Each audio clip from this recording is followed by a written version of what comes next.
हम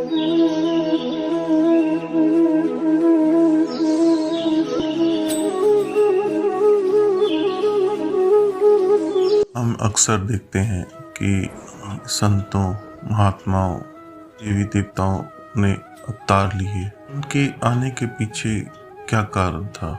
और भी कई जगहें हैं वहाँ उन्होंने नहीं आए, हमारे भारत में ही आए। देश के अंदर लोग धर्म के प्रति जागरूक हैं, पाठ, दान, पुण्य सब करते हैं। हर बार देवताओं का आने का कारण क्या है? भागवत उठाएंगे, उसमें 23 अवतार हो चुके हैं, 24 कल की अवतार बताए जाते हैं जो कलयुग में आएंगे। अगर हम सारे अवतारों को देखें, उसके अलावा कई ऋषि मुनि आए, कई प्रॉफिट्स आए, सबने एक ही बात दोहराई, भगवान एक है, उसकी पूजा करो, इधर उधर मत भटको, इधर उधर भटकने से कुछ नहीं होने वाला। हर किसी ने एक ही बात बताई। रामचंद्र जी आए, उन्होंने इतना संघर्ष किया। कृष्ण जी आए, उन्होंने इतना ज्यादा संघर्ष किया। अगर हम देखते हैं कि श्री रामचंद्र जी 14 साल का वनवास उन्होंने सहन किया, अपनी पत्नी का बिछोड़ा किया। श्री कृष्ण जी पैदा हुए, जेल में पैदा हुए, 10 साल अपने पिता से दूर रहे, सारा जीवन संघर्ष में रहा। मथुरा के राजा से युद्ध, कभी किसी से युद्ध, फिर महाभारत का महासंग्राम, इतना कुछ हो गया। इनसे हमें सीखने को क्या मिला? कि हमें धर्म की राह पे चलना चाहिए, हमें सत्कर्म करने चाहिए, बुरा कर्म नहीं करना चाहिए। सत्कर्म करने से ही प्रभु की प्राप्ति होती है। इनके आने का लक्ष्य क्या है? कोई भी पीर पैगंबर आते हैं, देवी देवता अवतरित होते हैं, वो पिछले वाले अवतार हैं या पैगंबर हैं या संत हैं, बताई हुई बातों को लोग भूल जाते हैं, फिर पाप कर्म कई तरह की कार्य करने लगते हैं। वो सिर्फ जो पहले पैगंबर अवतार हुए उनकी बातों को याद कराने आते हैं। पहले जो आए उन्होंने ये सिखाया।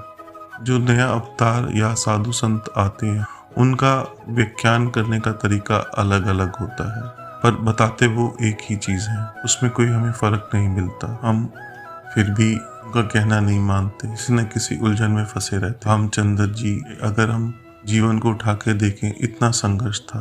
और हमारे यहाँ छोटी सी हमें मुसीबत आती है, हम इधर उधर दौड़ते हैं, अरे भगवान ने हमारे साथ क्या कर दिया। भगवान ने अवतार लिया, उन्होंने कष्ट सहे।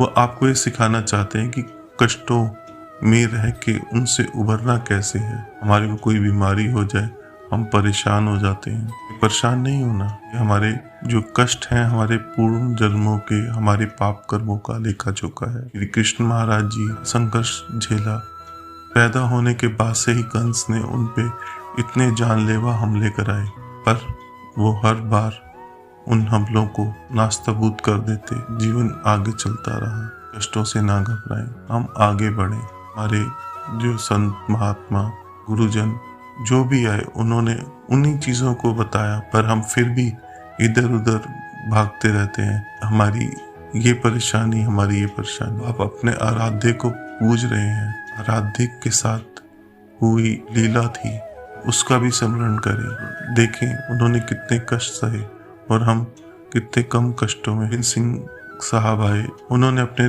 पिता, अपने दोनों छोटे पुत्र, 2 बड़े पुत्र, सबको वार दिया धर्म की रक्षा के लिए। इतने ही उदाहरण हैं जो आपको देखने को मिलते हैं। अवतारों, संतों, महात्माओं, इन सब का काम सिर्फ और सिर्फ धरती पे आके जो पुराने आए हुए अवतारों की लीला है उसको आप तक याद कराना है कि आप भूल गए हो, आप पाप कम कर्म कर रहे हो, पाप कर्म कम करो और सद्मार्ग पे चलो।